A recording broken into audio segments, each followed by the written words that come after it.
Welcome all to another exciting edition of This Week in Pop Culture. My name is Arash Zandieh.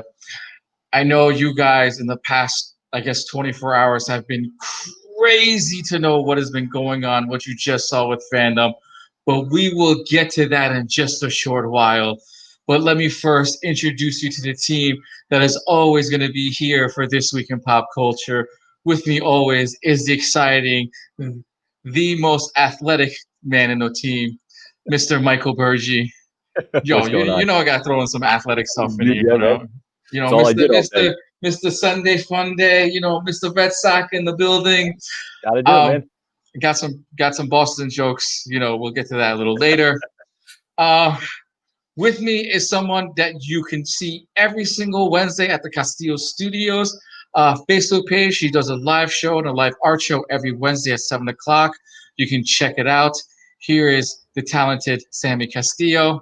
Hey, everyone. Now, this person is no stranger to getting the hardest interview that is known to man. If you've seen her at a comic book convention, she knows she always asks the hard-hitting questions when it comes to talent and art. Here's with me always is Miss Leslie Frye. Hello, everybody. Now, we all know everyone's going crazy with fandom right now, but we're not going to that just yet. Fandom was just less than 24 hours ago. Let's let it breathe for a little bit. Let's let it breathe. Ruminate. Smell it in. Let's get. So we'll get into some silly news. We'll say, let's have a little fun. Mr. Joe Exotic is trending after Donald Trump says he's going to pardon a very important person. We all know Joe Exotic is the subject of Netflix's Tiger King Murder, Mayhem, and Madness documentary series, has been begging for the presidential pardon ever since his fame skyrocketed earlier this year. Joe is currently serving a prison sentence for a murder for hire plot and animal abuse. Joe feels that he has been wronged by the justice system, and he said on numerous occasions that he believes the president can help him.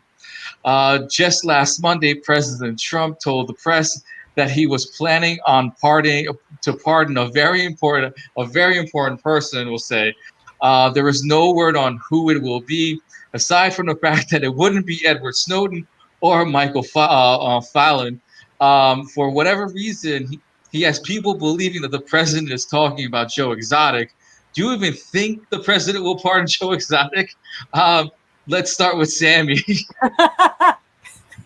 I mean, it's 2020 and things are pretty bonkers as it is. So, I mean, I could say no, but who knows? Honestly, probably not. I think it's just like what, Carol Baskins was doing last week. And that was, just getting his name out there again for whatever reason, because he's trending. So it's just trying to keep his name in the tabloids. Right. All right. Leslie, what do you think with the whole Joe Exotic? Is the president going to even think about pardoning him? If you think this administration is a circus now, it really will be with that. I mean, come on, really? I will be. I'm convinced that if he pardons Joe Exotic, that he's actually filming for a reality show. He's doing it. This whole presidency has been a reality TV show. Because I mean, the ridiculousness of it is just, no, definitely not. I will lose all faith in the presidency if he pardons this dude. All right, Bergy, what do you think with the whole administration? Will be, is he getting pardoned? I mean, who knows right now with Trump? I mean, who else could he think that's important than this guy? Like, I think this is his reason to have somebody else that's a little crazier in the media and in the news than himself. Right. It's Joe Exotic, for crying out loud. Everyone just loves and flocks this guy. So if this guy gets, pardoned, he's going to go ranting and raving about how great Trump is and everything like that. And he'll blame Baskins for something. We'll get season 2 and Trump is probably starring on it. I hope he doesn't pardon him. And if that's the guy, it's like, good Lord.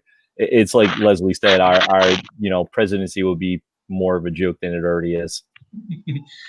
Mayhem, since you finally decided to join us, Joe Exotic and the president, what do you think? Do I sound okay? Does my levels of audio sound okay right now? I don't know. You're literally 2 minutes late, but we'll just discuss that later. You sound good. Okay, cool. Honestly, what's next with this guy? You know what I'm saying? Like, what can be said that hasn't been said already by my fellow panelists, my fellow co-hosts, by people around? Like, I just think at this point, I'm more or less ready for him to move on and leave, and let's move forward, because this guy is a circus in his own. You know what I'm saying? Like, this guy is a performance in all his own, and I'm just ready to see him out. Honestly, just go. Oh, okay, Joe Exotic, that's great. You wanted to trend for a little bit. Enjoy your trend. Let's move on to more pressing matters. Like, I don't know, the atmosphere, or I don't know, this pandemic that we're going through. That's way more important than Joe Exotic, if you ask me personally. All right. So you're pretty much all just saying that, like, if the president goes out of his way to pardon Joe Exotic, everything that's been going on will just be a bigger joke than what's already going on, pretty much, right? We legitimately will be living in idiocracy at that part. Right. We're living in a crazy. We should make the net, like, have a wrestling match for the next presidency. Like, at that point, you know. I want to see the people's elbow. Like, it's what plants crave. Right. Yeah. So you just want to see Terry Crews coming out with why not? the cornrows, Right? like dreadlocks to here, with the American flag shirt on, with the giant Flavor Flav medallion, spinner medallion. Strap the smartest man to a boulder and have a monster truck chase him, and that's our entertainment. Like, if anyone knows, if no one knows what we're talking about, go and watch Idiocracy. Was it Idiocracy? Idiocracy. I believe it's on Netflix right now. I think so. Yeah. Somebody just told us that Michelle Brown just said that it was released that he pardoned Susan B. Anthony on the anniversary of women's rights. I believe that happened the week before. We're talking about this week. I believe there's somebody else? Yeah, there's somebody else. How many pardons does he get? I don't know. I honestly have no idea. I honestly don't know, because because if I remember correctly, women's rights anniversary was last week. Right? Am I not mistaken? It was last Wednesday was the anniversary of women's rights. You're gonna pardon one person a week until November. Right. That's why our last show was more based on women. You get a pardon, and you get a pardon. He's like Oprah Winfrey, just handing out pardons. Just everyone gets one. You get one. The last person he's going to pardon is going to be himself before he's out. Speaking of another joke, speaking of another bad joke that's pretty much about to happen. I don't know how anyone else feels about this, but that's just me. LeBron James just revealed the new look for the new Space Jam sequel. LeBron James and Warner Brothers have just released the new jerseys for the up-and-coming Space Jam movie, A New Legacy. The new jerseys are featured the Looney Tunes logo across the side and continues onto the shorts on the uniforms. Space Jam Legacy is still scheduled to come out in June 21st. Let's start with Leslie. Leslie, what do you think about the current Space Jam, the current look, and are you even looking forward to the new Space Jam movie? Take my money, please. Take your money. LeBron James all the way. Yeah, I mean, I want to see what he does with it. And of course, look, I looked at the uniform, I saw it. He's playing against Looney Tunes. He's playing against cartoon characters. So I wasn't expecting it to be too much flash or whatever. I thought that they kind of they did it up a little bit, but I think it looks fine. I think for what it's worth and what we're about to see, I think that the uniform looked great. His walk looked great when he came out in the video, modeling it and everything. It was like, it looked good. Although I am, particular to the old Space Jam, but I will go see the new one for this new generation. I will definitely watch it and compare it. Mayhem. Listen, really quickly, LeBron James, I support him as the individual he is. I want to say he's an activist, definitely of sorts, of definitely the NBA player that he is. So when he came out, first of all, I feel like the last 2 weeks have been nothing but teaser trailers, but we'll go into that.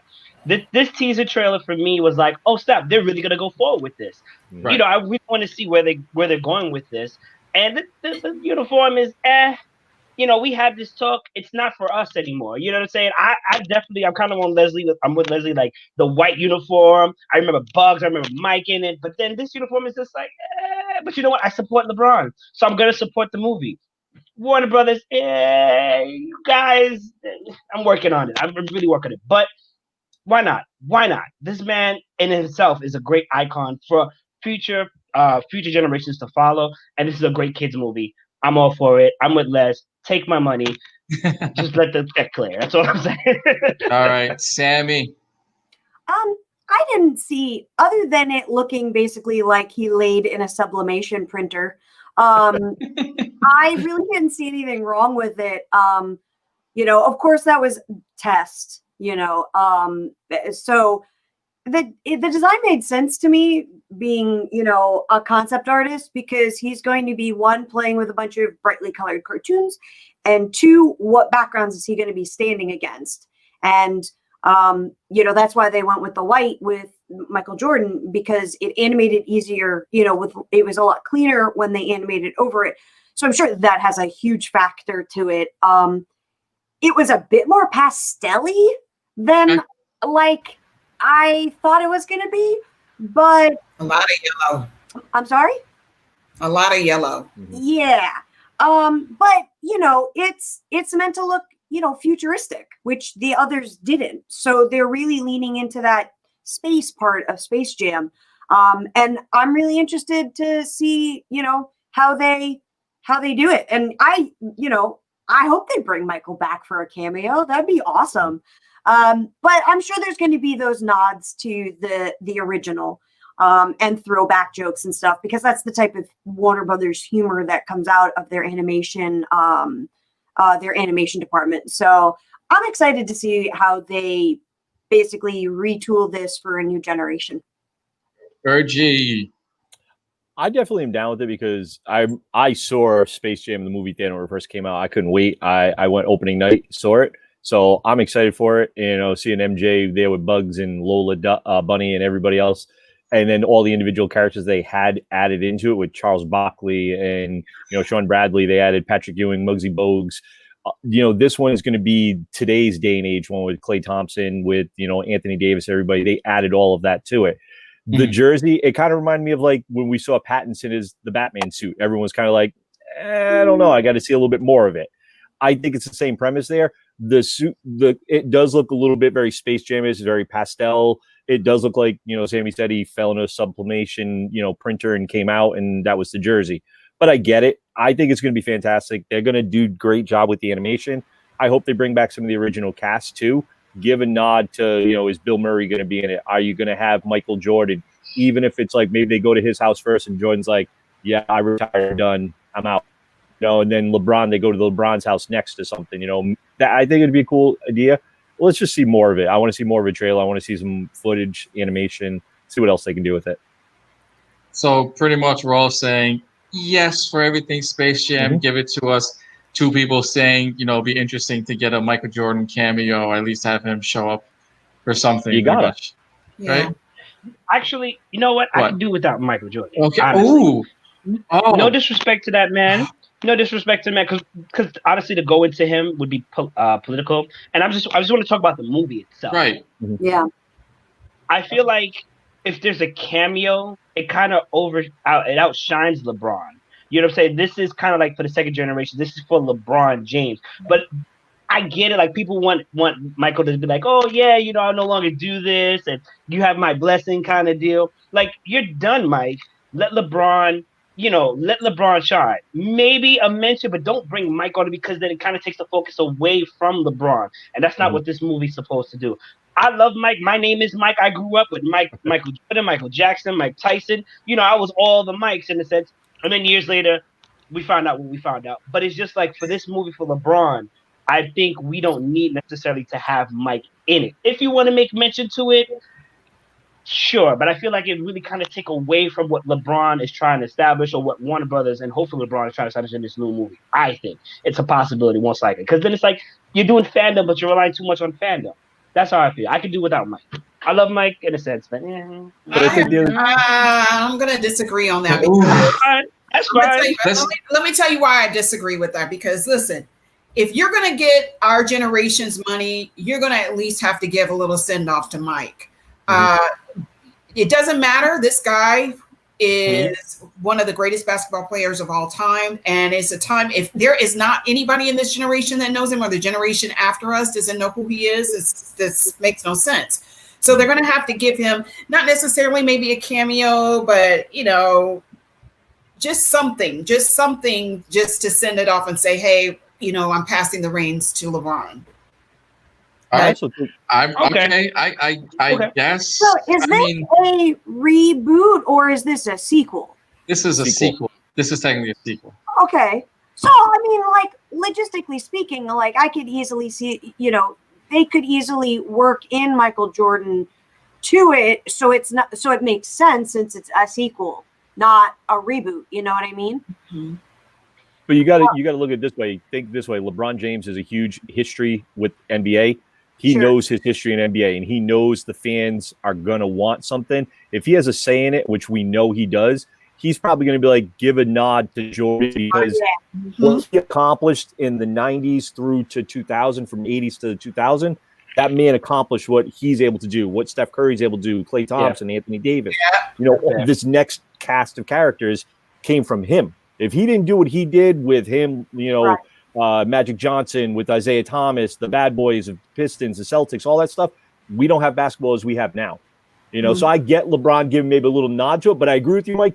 You kind of do have to kind of get away from him. But same thing Leslie said, if you want my money, you got to give me a little nod to the great one. Just a little. Well, speaking about something of taking my money, how about some Supernatural news? Supernatural, Jensen Ackles joins Bad Boys Season 3 as Soldier Boy. But will Jared Padalecki follow Jensen Ackles over to the boys? Well, we all know Jensen's joining for Season 3. We haven't got Season 2 yet, so I guess we're jumping into Season 3 already. Soldier Boy, renewed. Right? Soldier Boy is a bumbling coward version of what Captain America was supposed to be through the events of the story, that he gets both used and abused by both Billy Butcher and Homelander alike. Will Jared Padalecki make the jump into the boys?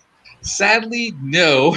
While the boys are trying to get the Winchester family reunion, while also trying to get Jeffrey Dean Morgan, Padalecki is currently the cast and leading man in the current Walker, Texas Ranger reboot over at CW. Aw, so sad. Better luck next season or so. Who's excited for Season 3 before we get Season 2? And will Jensen Ackles make a great Soldier Boy? Leslie, you got... First, I want to give a shout out to Laz Alonso, who I went to Weiss Baron with before he was a big star. I want to say, hey, Laz, I'm watching you. And he was my classmate. I'm excited for it. Look, give me anything superhero right now. You got a captive audience. Give me anything superhero. I'm interested in looking at that. And, you know, millions of fans out there are too. So bring it on. I'm excited about it. All right. Mayhem. I love The Boys. I love The Boys as a comic, graphic novel, whatever you want to call it. I love The Boys as a TV series. So the fact that they're getting talent like this, even if you don't know, like, it's just...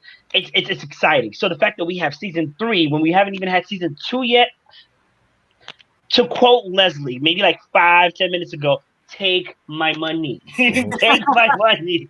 Because it's dope. It's a dope premise. If you've never heard of The Boys, obviously the comics are a little bit more graphic than the show, the TV series, but it's still a great story. And I'm excited to see what Season 3 has. I'm excited for Season 2. Okay, let's just Season 2. Stop taking all my money, but take it. Just here. Take it. Let the check clear. Let the check clear. So pretty much everyone who doesn't have Amazon Prime right now, go jump on Amazon Prime. Yes. Yeah. Right. I will have a Friday night. We can all watch it. This ain't your old job no more, man. I mean, you can't give out the hookup no more. Free cable. Okay. Free cable, right? Sammy. I really am excited to see Jensen as something other than Dean. Like, the man has been playing it for 15 years. No, Right. yes, 15 years. Yep. I'm excited to see, like, what he can do. And I'm a huge fan of The Boys. I've read everything. And the fact that they make him Soldier Boy, which is such a completely different character than what he's been playing for 15 years. Jensen is a huge comic nut. Huge. Yep. And so he is a fan of Warren Ellis's stuff. And, Castillo stuff. Just had to point that out. And so he's got art. That's all. Shameless plug. Shameless plug. But he's got the taste. That's what I'm just saying. Anyway, so so I'm really excited to see what he can do with, like, that character. And of course, Kripke, it was with Supernatural. So of course he's getting the band back together. Mm-hmm. And I think, as soon as something opens in Jared's schedule, he's immediately going to have Jared as a character, whether it's, it's got to be, of course, the proper role and good timing. But yeah, I mean, he's totally going to get the band back together. It just depends on how long it's going to take. All right, Bergy. I'm excited for Jensen Ackles joining as Soldier Boy. I've done some reading up on it. I didn't really know too much about The Boys before I saw season 1, but man, I never saw much of it. But dude, that series is bonkers. Like, it is nuts. I absolutely love Carl Urban's character. Like, I absolutely love it. Mother's Milk, great guy, great character. I love the name alone. Like, I mean, come on, his name's Mother's Milk. Like, how bad can it be? But Jensen, for me, I agree with Raph earlier where he said I want him as Red Hood. So if I'm not going to get him as Red Hood, at least I'm going to get him as more of a comedic role, kind of like a bumbling, like, Captain America. And I'd love to see Jensen's range, because we've seen some episodes like where he had that in Supernatural. I've watched every episode of Supernatural, so I'm excited for it to see him move on to something else. Don't worry, Padalecki will be following suit. Texas Walker Rangers probably not going to last more than a season. I think he's cast wrong as that character to play, Walker. If anything, it should have went to Jensen. Should never have went to Padalecki. Yeah, I think don't get me wrong. I think Padalecki's a great actor. I think he's a great guy. But there's a reason he's been basically pigeonholed as, Sam Winchester for 15 plus years. We all saw what he tried to do with the movies when they first got big on Supernatural. Those movies flopped. They've been TV series guys all day long. Padalecki will be on that show, I'd say, by season 4. He'll be there. I mean, no one was a big fan of Jensen in, was it My Bloody Valentine or Valentine's Day when he tried to play? Both those movies were flops. That one and then what was it? I mean, Jensen tried very hard to be a movie actor, and we all know how bad that was. And they were all, and no offense, they were all Warner Brother material. Yep. So, I mean, it'll be interesting to see what Amazon does with him as well too. Here's somebody, in my opinion, is crying wolf. Kind of wants another rain check on his. Not a rain check, but I guess he wants a second try at it. Patrick Stewart is okay with never playing the double of Kirk with Chris Pine, but I think not. Recently, a fan on Twitter asked if there's any chance of the two Kirks meeting in a film. His response is probably not, but I'm fine with it. But if you actually read the quote, it actually was like literally 3 freaking pages long. In retrospect, he says, yes, I kind of would want to come back. But as we all know, and we all saw from Generations, Kirk's final mission was in Star Trek Generations. When asked about his death scene, he responded with, I thought about dying, my death, and this beloved character who's going to put to rest. God, I wish I could do the William Shatner accent. That'd be really funny for this. Do you guys think the resurrecting of dead Kirk would be a good idea in the Star Trek franchise, or does Shatner really want to get into the Star Trek role just like his previous Starship officers? Leslie, let's start with you. Yes, he does. Don't let him say that. This man has been playing that role, and everybody knows how iconic he is in that role. Even if they did some kind of a time continuum type of storyline or whatever, where he's there or he lends to it. He's saying that. I think that he's trying to downplay it, which is what Shat does. But if they're given the opportunity, absolutely. And you know what? I would watch him. because he's always going to be Kirk to me, the original Kirk, Right. and there's no one that can do that role like he can. So, Mayhem.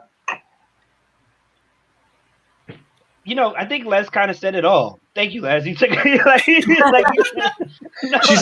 That's why she's a Trekkie. She got it right there. Because that's what I'm saying. She took it all. Listen, I'm okay with William Shatner coming. Definitely, you took the words right in my mouth. Time space continuum. You can do a different universe. Why not? You know what I'm saying? Something where they just meet, and he has an epiphany of sort, and he, that leadership role kind of happens, and boom, then to go forward. I personally like Michael Bay Star Trek movies. Maybe a little less lens flare. Michael Bay, please. But whatever. It's been a really great story, if you ask me. I enjoy all the characters. J.J. Abrams. I thought it was Michael Bay. It wasn't Michael Bay? No, you're saying Ninja Turtles. Don't you dare put Michael Bay's name in this. There you go. No. I thought it was Michael Bay and explosions. You know what, J.J. Abrams? That's Transformers, too. I apologize. Give me Ken back. Everybody was like, what are you talking about, man? So it was I just appreciate the story. I definitely want to see William Shatner at least make one modern movie. I don't. You guys can correct me if I'm wrong. I haven't seen him in a modern movie at all. Like 2000s. Anybody knows? Miss You guys Virginia. He hasn't been in any of the new remakes. No, he hasn't been. No, but he's only been in 2 Sandra Bullock movies since. He's old. What do you want the guy to do? He's like 900 years old. Look, he can still go back. He's still doing that con circuit, girl. Oh, so yeah. Right. So I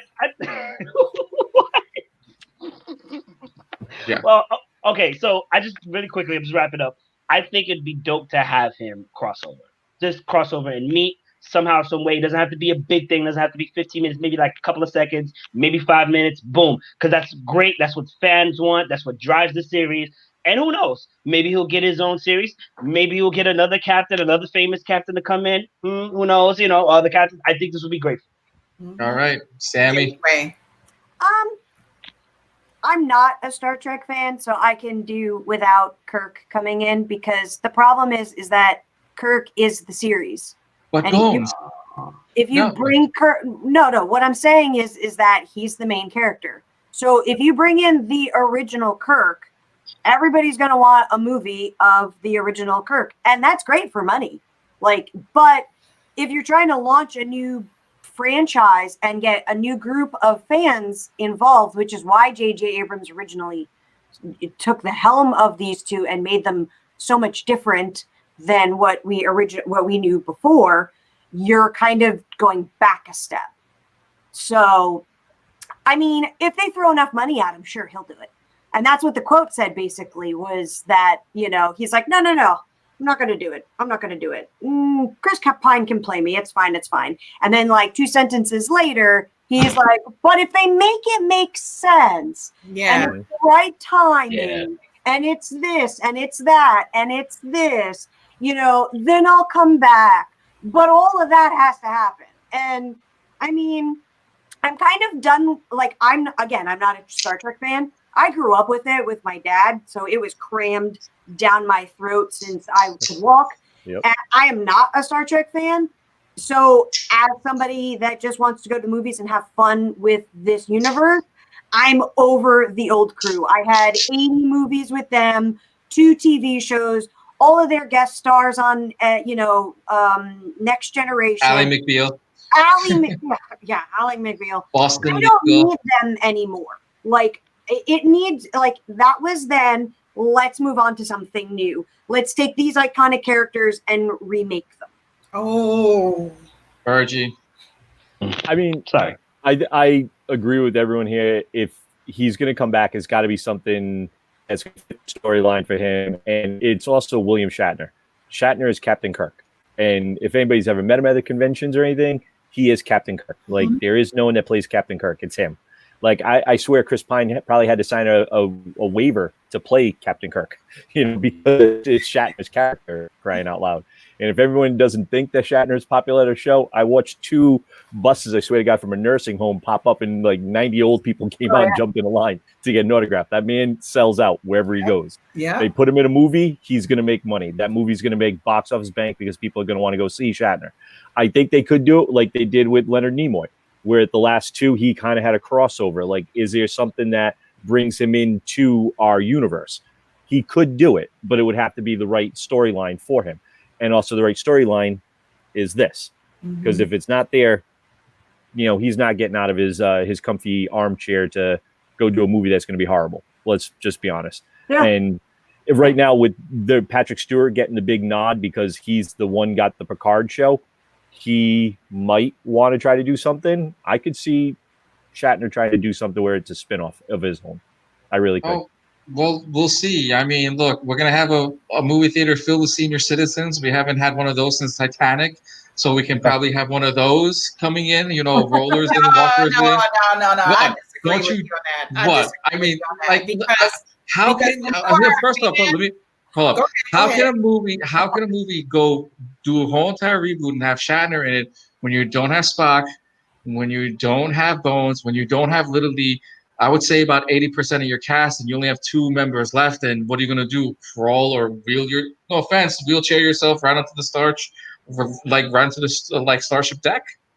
No. See, the thing is that you don't understand the Trekkie fan.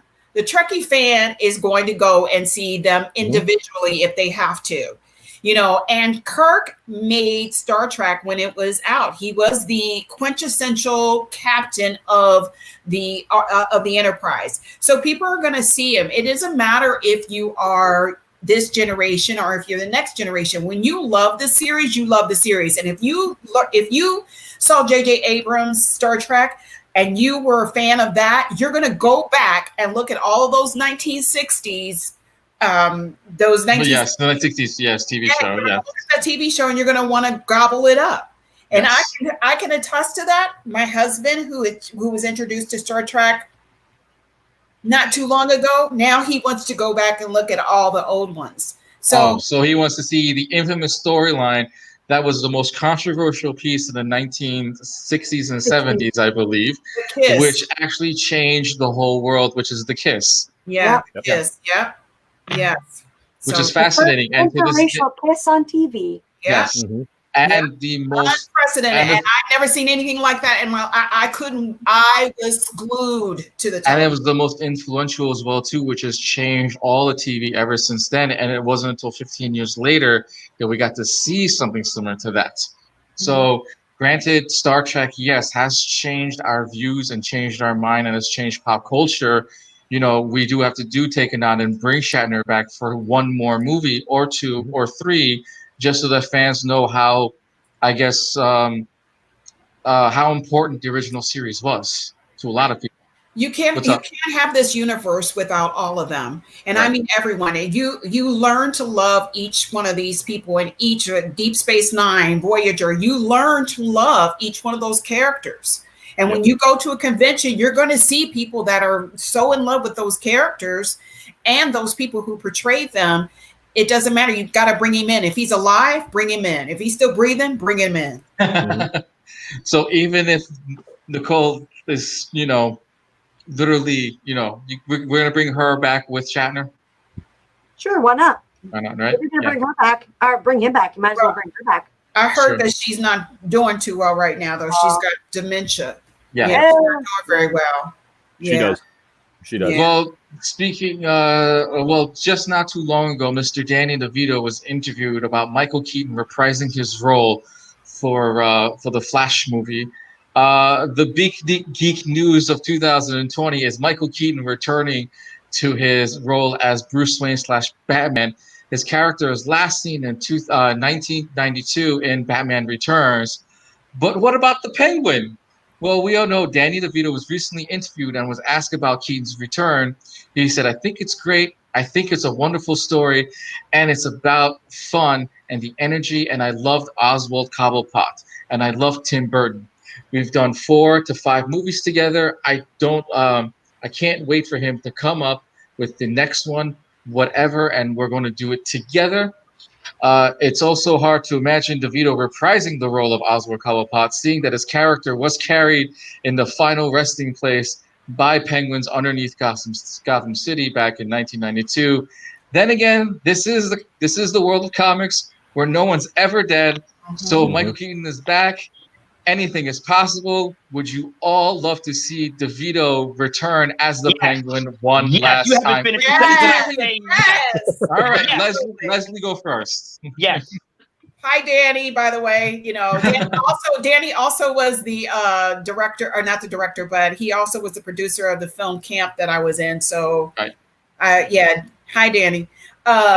Yes, I would love to see him as Cobblepot. Absolutely. That character was Danny DeVito. And if Michael Keaton is going to make an appearance, absolutely.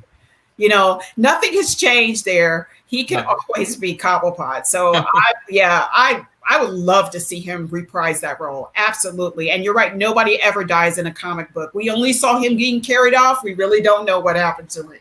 Correct. Mayhem, since you have a lot to say. Listen, I'm on the Leslie bandwagon today, okay? She's got me 100%. Listen, Batman movies coming out, not to jump around, but Batman movies coming out. We're always talking about Batman and who played the better Bruce Wayne, who played the better Batman, which we'll get into. But we kind of missed the villains of the show. Danny DeVito as the Penguin was the best. Nobody has stepped in the role and killed it unless they were voice animated, and I can't think of the actor or actress's name. I can't. For Batman the Animated Series? Yeah. Still stand. My point still stands. Whatever series you decide to go with. And it's funny because roles like this live for decades, years to come. Mark Hamill is the Joker, the voice. You know what I'm saying? Yeah. It's so much bigger. You know what I'm saying? Like, if he comes back, I will be so ecstatic because it's not even about the size. He played that character. Like, I'm visualizing Danny DeVito maybe as an older Penguin now, and it works. It works. Danny DeVito is talented too. Don't forget that man can act. So take my money. You know what? Yeah, take my money because I'll watch it just for Danny DeVito. Take my money. Take my money. Let the check clear. And nobody's going to know how old he is because he's going to be under that makeup. So nobody's going to know. No one matters anyway. He'll put that costume on and no one. I'm not worried about age. I'm just saying, sometimes they like to alter the character as well. Right. You know what I'm saying? So look, if Pee Wee Herman can come back and play Penguin's father, so can Sammy. I love Pee Wee. So I have two sides to my comments. The first is absolutely, I would love for him to come back. Of all of the Batman films to date, any Batman film coming out of Warner Brothers, Danny DeVito by far was the best villain of any of the Batman films. Any, hands down. He was perfect. But the likelihood of him actually being in the Flashpoint film is going to be very, very small. Very, very small. And I think it is more fan excitement that we got the Batman we know and love back, so let's bring other parts back. I think it's more wishful thinking on our part that he will come back. But let's just be happy we got Michael Keaton back. Okay, let's not push it any further. Yes, we could. If with the right script and with the right amount of money, and with HBO right there, we can pretty much get any movie back and kind of reboot it because we're at this rebooting stage for the past 10 years. Go ahead. No, I was agreeing with you. Yeah, Bergy. I'm down with Danny DeVito playing any character he wants. The man, Always Sunny in Philadelphia. Matilda. The man has done his fair share of stuff that are iconic roles. You cannot deny that. That man was one of the greatest villains that has come out of the Batman, franchise, besides probably Jack Nicholson. I thought Jack Nicholson was probably one of the best Jokers. Heath Ledger edged him out. I still think Heath is the better one out of the two. I see Mayhem sitting here like a little quizzical, but I'm thinking Ledger to me is the better one out of them. I know everyone likes Leto's version, but that was its own, thing. Yeah, but I mean, I would love to see DeVito to come back, and I think they could. It's exactly what you said. we don't know if he actually died. He got carried off. In It's Gotham, everything happens. A flower turns a woman into her. She can control flowers and plants and stuff like that. And gets a serum, and he hulks out, and he looks like the Hulk. So who knows? You know, there's something in the sewage down there in Gotham City. He might be alive. He actually could turn into a penguin. We don't know. But I mean, look at Catwoman in that film, right? Yeah, exactly. You know, but you think about it, I think with them bringing Keaton back, I think they might be doing Keaton as a nod to launch the Batman Beyond movie. And I think that would be the nod, because they showed something with them, because originally Keaton was supposed to do the role of Kevin Conroy in the crossover on CW. He was originally supposed to do that, but then Warner Brothers did not want them to use that Batman. So that's why he didn't do it, and that's why they went with Conroy for it. And they showed something. I was watching something where they showed the image, and they showed World 89, which was the nod to the 89 Batman. The moon in the background was the Batman Beyond symbol, not the Batman symbol. So if they go back to that era and they bring him into the Flash movie, maybe that's the nod to that, showing off with what we could get for the new movies. So I'm excited. You know, it'll be interesting. Just a quick thing. It wasn't Ajax. It was actually Ace Chemical that brings back that turns all of our people into villains these days. But whether we get Danny DeVito's Penguin, or later down the line he makes some sort of cameo, or better yet, even if he makes it at another Days of Tomorrow kind of episode as well too, where he comes back for 1 or 2 episodes, you know what? That'll be a win, not just for one, but for all of us as well too. Which would still be great. I mean, I would love to see Danny DeVito just come back one last time. But here's someone who is no stranger. That is the boys. Carl Urban hopes to play Billy and Judge Dredd at the same time somewhere down the line. At this rate, what can Carl Urban do? He's already given us Dr. Leonard McCoy from Star Trek, and even Billy Butcher for the boys. But there's one franchise he wants one more crack at, and that is 2012's Judge Dredd. When asked if he would return to the role and the boys at the same time, he responded with, "Yeah, I currently hope so. That would be rad, and who wouldn't? I would really love to get into the boots one more time, and we'll just have to wait and see. Would you guys like to see Judge Dredd 2 with Carl Urban returning back as Judge Dredd?" Let's start with Leslie. Yeah, of course. I'd like to see it. I know that it didn't do very well in the box office. It did probably well more in rental, but I liked his Judge Dredd. I really did. You know, I'm a big fan of Carl Urban, so I can't. Yeah, I can't. You can't knock him. Yeah, I mean, of course I'd like to see it. Right. If he can do it, if he can pull it off, yeah, I'll watch it.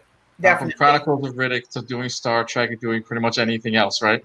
Yeah, I mean, if he's ambitious, so if he feels like he can do all of that at the same time, then have at it. I'd like to see that.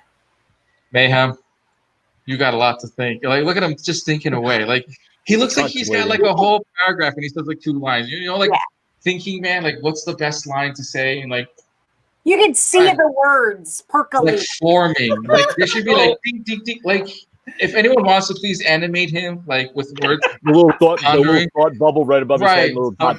Please. Yes. As a young man, I learned to control the words that come out of my mouth. Excuse me. But my face. Your mouth. Your mic. My mouth. So that's two Twitter fingers. So you know, you guys got me thinking from before today, but what I was thinking of is, if this is a passion project for him, I'm all for it. Right. All right. Judge Dredd, as far as the comic series, I feel like fizzled out. It was pretty much the 90s. You give it, man, you know, steroid, jacked muscles, bright costumes, bang, bang, bang, shoot 'em up animation, blood. Okay, cool. It was great for the time. But where do you have a place now? And if he has a vision and this is his passion, I am all for it. Why not? Because he may fail, but what he inspires onward may be just what we need for another Judge Dredd or something akin to it. And I'm all for that. I'm all for creativity from artists. So I'm just going to say, go for it. Go for it. And let me see a trailer, and then I'll be back to tell you guys whether or not he's taking my money. For sure. Right. It's a passion project, definitely. All right. Sammy? So, one of the main reasons the comic doesn't really work out much anymore is because the writer and creator is notorious in that no one but anybody from the UK can draw him. Right. And I know that from personal experience of trying to apply with Tommy to draw Judge Dredd, and we were not the right nationality. And that hurts people. That hurts your group. That's the comic aside.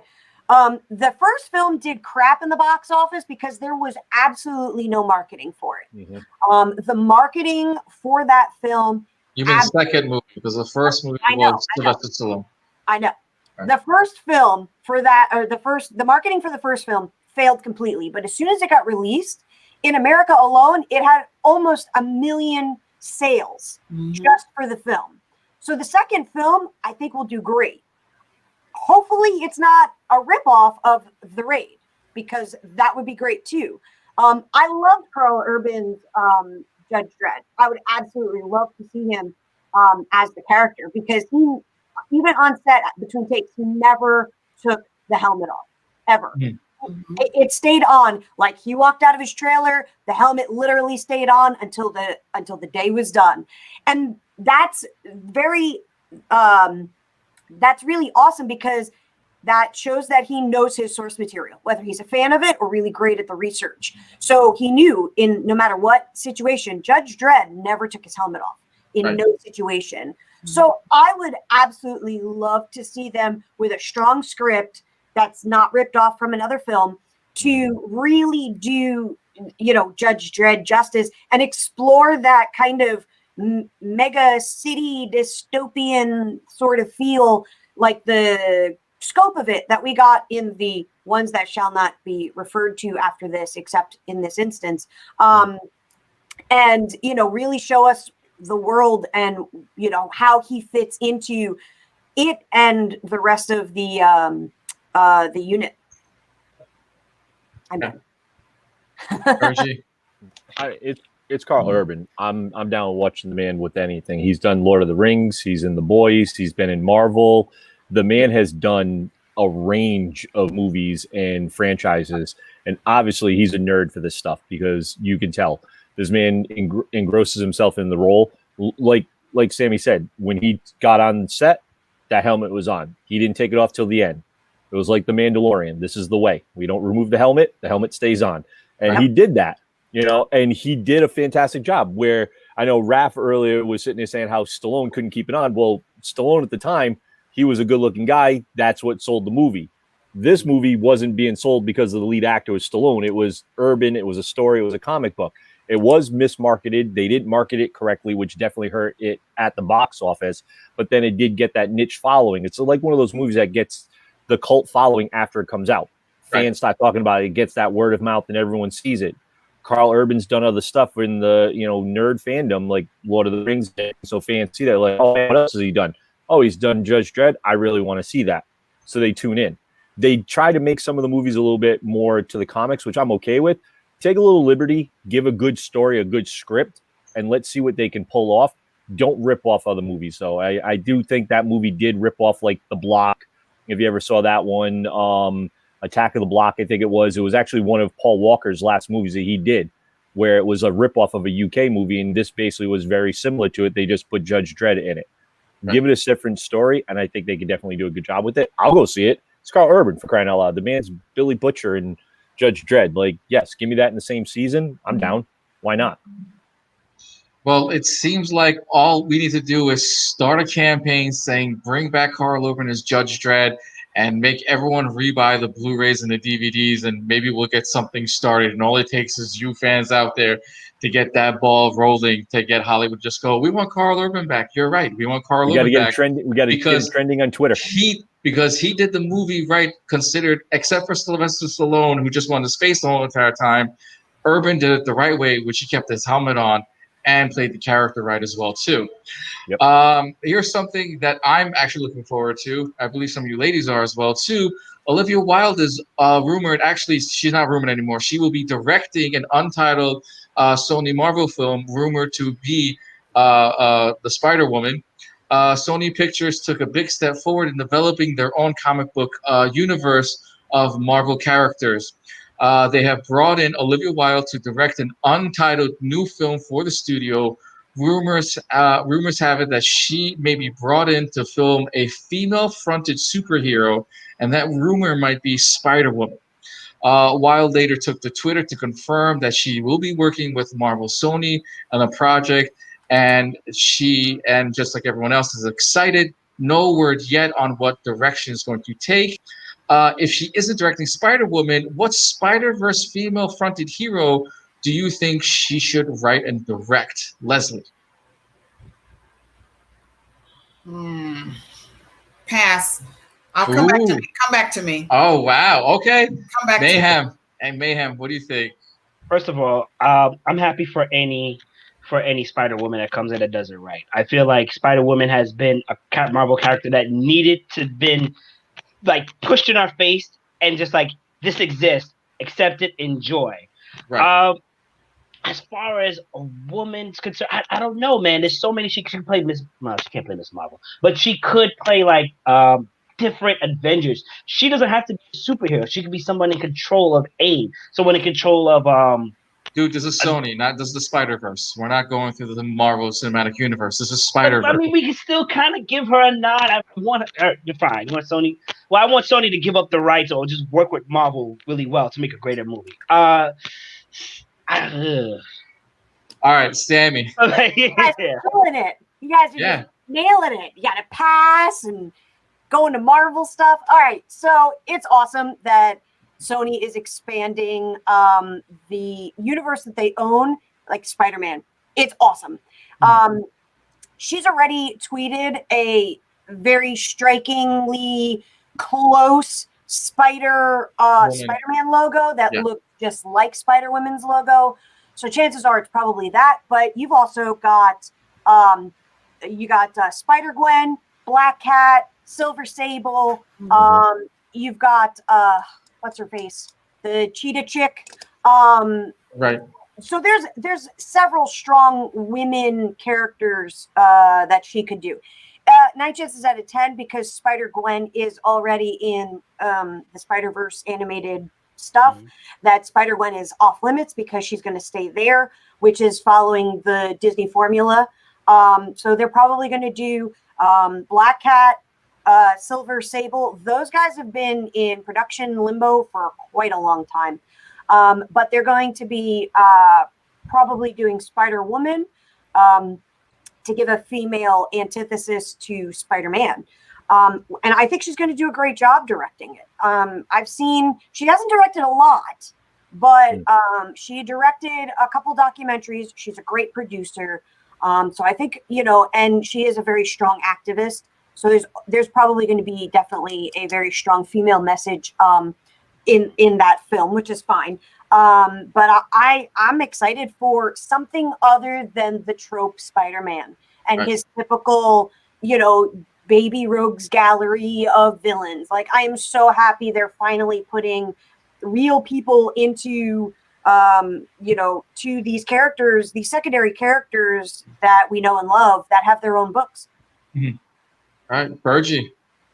If it's not going to be Spider-Woman, I want Gwen, but I know it's not going to be Spider-Woman. Exactly like what Sammy said. She's part of the Spider-Verse, so she's in the animated stuff. So she's going to be there. I'm intrigued with Spider-Woman because I've followed her comic for quite some time, and I've always enjoyed that one.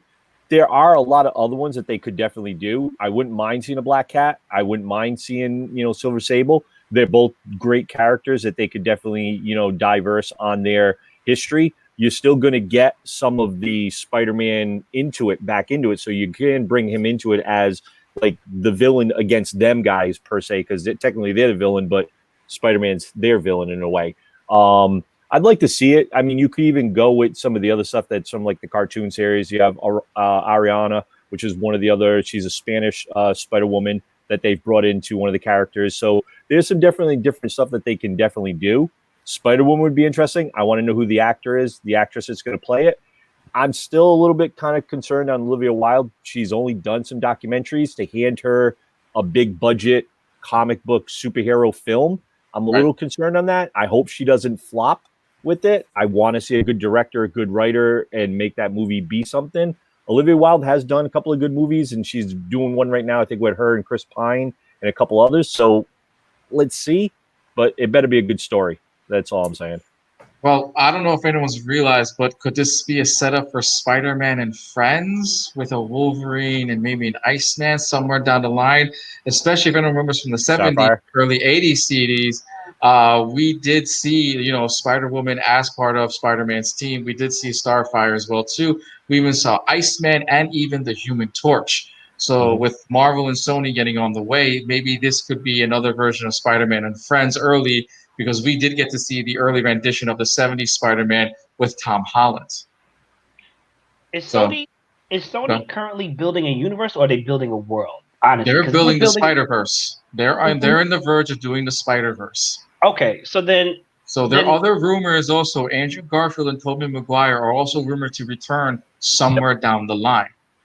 Okay, so if they do come back, hooray! I would like to see, if Olivia doesn't herself play it, definitely direct Silk, who's a newer character for Spider-Man fans, and I feel like she could be very pivotal. Exactly, she could be very pivotal, especially if they're building a world and or a universe. So that's why I asked that question. Go ahead, Liz. I know you were gonna. No, I see. That's, I guess, why I passed is because I've like had it up to here with anything Spider-Man or anything Spider-Woman. I've had it.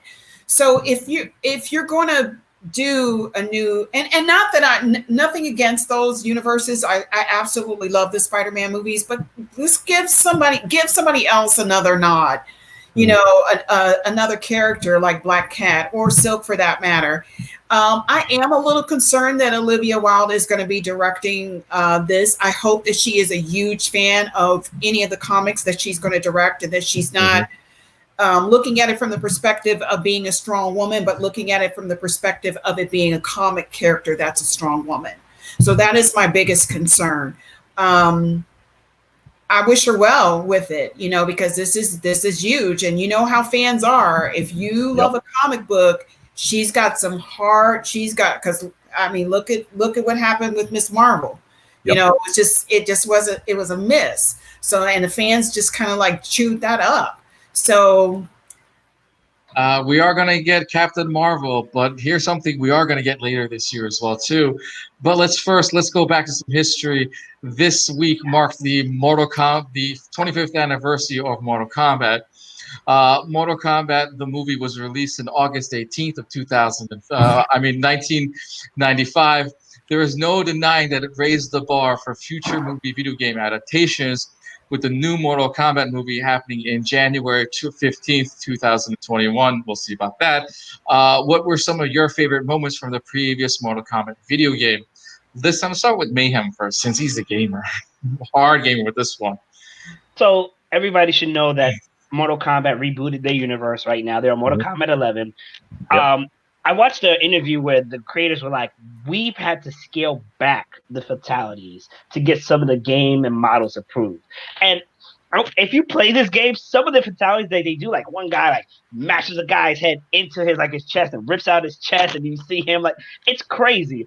Mortal Kombat definitely pushed the genre of gaming and bloody and goreness. That movie, I think, was a great gym soundtrack, because everybody knew that song and everybody got hyped. You know what I'm saying? Like with the barbells in their hands. Every club played it. I still play that soundtrack too. I love that soundtrack. That's solid 90s club remix right there. Yeah. You know, I think we all want a reboot of Mortal Kombat, but just really good, because I felt like the movies, Annihilation afterward, was like, but it was still a great franchise to follow, definitely. Good. Leslie. Yeah, I agree with you. I do want a reboot, and you know, get over here. I love that. I watched the movie simply just to watch the movie. There was something about that movie. It wasn't the greatest movie, but if I was bored one day here on a Saturday, I would put on a Mortal Kombat movie. Today's Sunday, by the way, but sure, yeah. Yeah, well, you know, I mean, but you know what I'm saying. If it was a Saturday and I was cleaning house or whatever, I wanted to look at some mundacity, I would watch Mortal Kombat. I'm excited about a reboot. I think that they could do it up. It could be a little bit better. You know, shout out to anybody else that was in the original too, because it was a great franchise. It kind of, for somebody that was not familiar with the game, it kind of brought it to life for you. So yeah, I'm all for it. You know, I love any martial arts movie. So you know, you watch me, I watch martial arts all day. Saturday movie, kung fu, anything. All right. Sammy. Mortal Kombat was really the first like geared for adults game. Yeah. With all of the brutality and everything. And it was really railing against Street Fighter. Because Street Fighter was so cartoony. So the film is one of those films that, how do I put it? Even when bad, it's good, because like if you were a kid and you were watching it, and I will equate this for the older crowd, it was like going to see The Wall for the first time. Like nowadays we watch it and we're like, it's boring, whatever, music, good. Okay, but it was something we had never seen before. And Mortal Kombat, while not quite as good as The Wall, is exactly the same thing. It was that thing that we never saw before. You know, it took this game with all of the weirdo fatalities and, you know, like the baby fatality and the birthday one, like, and it brought it to life. It brought our favorite characters to life, and we got to see them on the big screen. And it was so awesome because no movie or no game was ever really moved to was ever really, you know, ported over to a film like that, especially that brutal. So I'm excited for a reboot. I'll tell you, the last time I played Mortal Kombat was the DC Mortal Kombat crossover. Okay. Oh yeah. So good. Exceptionally awful. That was the last time I've played Mortal Kombat. But even still, like, it had a really interesting story that they slowly developed with their front scrolling text, if you even bothered to read it, or you just hit A and it moved on. But it was a really interesting story. So I hope that they kind of have been bringing that in more to the games, and they bring it more into the reboot. Yeah. All right. Bergy. I'm down with it. Like I'm a Mortal Kombat nut. I remember going to, there was a place in Rhode Island where I used to live, where my old house, it was called Club Vibes. It was an under 21 dance club, and they had an arcade there. And Mortal Kombat, you would see it like 3 o'clock when kids let out of school to like 7 o'clock at night. There was a line there to play Mortal Kombat, because it's exactly what she said, where you had Street Fighter, the cartoony version of a fighter game with the Sharukin and all that stuff. And then also you get this, get over here, and he pulls them up, he ice cubes them. Like, that to me was just, oh man, that was the bomb. Like, I absolutely love that game. When the movie came out, Shang Tsung, still to this day, they remake. He's in Mortal Kombat 11. Yes. Like, that man, 25 plus years later, they're still using his face and his character as Shang Tsung. That's how good that man did. Like, they use him now, not the original guy. Like, he's it. He's Shang Tsung. Like get out. Like, yes. And I know they're making a remake of this, but there was a couple of years ago, there was one going around, I want to say maybe 8 to 10 years ago. Michael Jai White was rumored to play Jackson Briggs. This and Jerry was the Ryan, short version that was on YouTube. This was Mortal Kombat, not Alliance, Menace. Yeah. And they did that, and they had, where they introduced different styles of the characters. They had Baraka, which was actually a dentist that did all these modifications to his body. If anybody's ever had a chance, check that out. You see that, and that is like a spitting image of what the movie should have been. Like, I'm hoping this new movie comes out where they did that. Jerry Ryan was playing Sonya Blade. Jackson Briggs was Michael Jai White. I was down with it. I was all in. They finally re-released all those YouTube clips into an actual DVD. I bought it. I've watched it. Yo, sick. Absolutely insane. You guys got to check it out. So good. As Bergy was the only one who answered the question, I'm going to ask everyone one more time. What was your favorite movie of the first movie? Your favorite moment? The video game's older than the movie.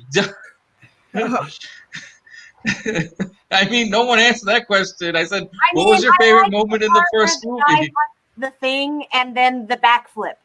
Okay. My favorite moment was Carrie Hiroyaki Tagawa, the guy who plays Shang Tsung. Yes. Whenever they did the close up for this man, your soul is mine. And yes. it was like, he was. you felt it.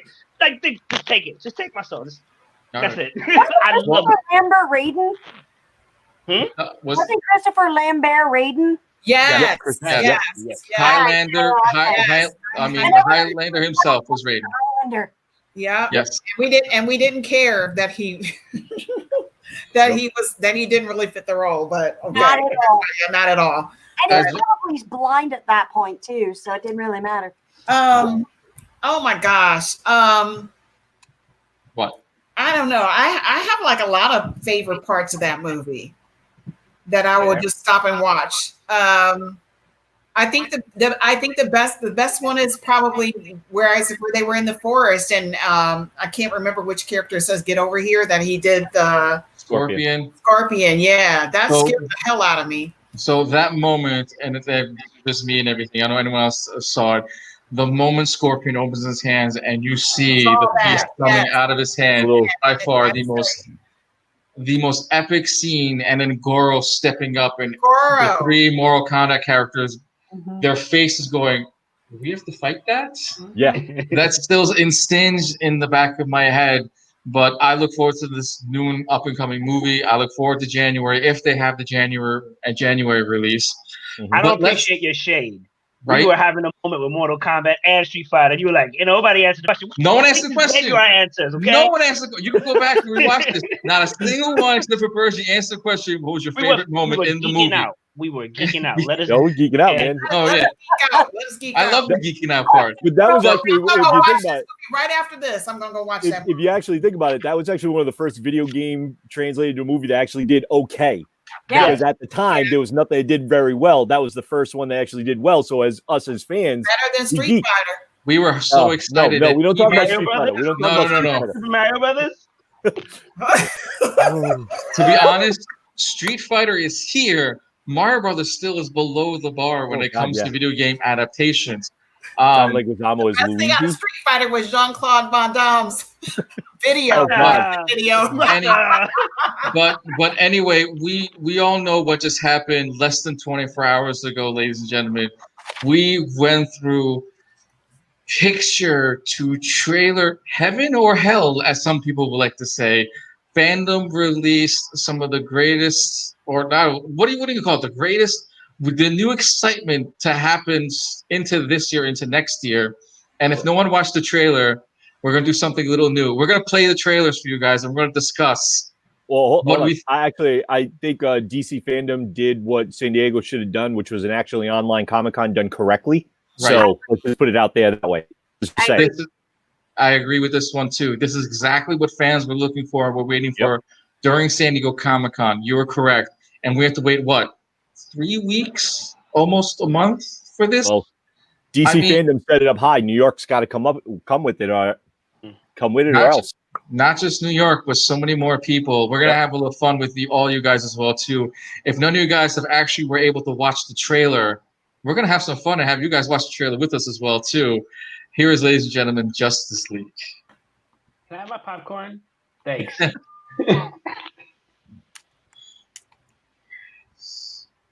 Ooh.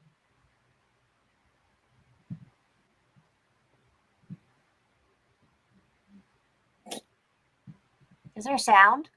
Yeah, because I don't hear anything, but I know what it's going. Either. There should be sound. There's no sound. Luckily, I watched it. I'm all for this anyway. Yeah. Luckily, I did my homework. I did mine too. Even if we don't have sound, this trailer actually did great job with what we were hoping for to see with the Snyder Cut. They actually did a lot better with it than we expected. Agreed. I will agree with you on that one. Woo. Oh, the black suit. Oh, there you have no sound. All right. See, I would love to have seen this part of the movie. Right? Well, that was like a cool scene. And now that's his wife. Like basically, if that's what they're going to go with, they said it. they said this will go into the Flashverse where she is the girlfriend of the Flash. Yeah. Okay. So here we go. Then, like, Aquaman, she's back. Well, for now. I want to know what his workout regimen is. You want the workout resume? Yes, I need to know. Oh, Henry. Right. Yeah. So Henry now we get and something Jason. new. Now we get something new. We get the box, and now he's dead. In the previous movie, he was still alive. Right. So how are they going to kind of rewrite that a little bit? That's something that we have to. That's something that we have to see all over again. Wow. And the way Steppenwolf looked there, that looked like the protector from Thor. Yeah. Kind of, yeah. That was also a working model. That's not the final model, by the way. That's the working model. So, I mean, I still hate Flash the way he runs and everything. Ezra Miller can't run first. They should have just recast him, and I would have been so happy. I mean, I'm not happy with him.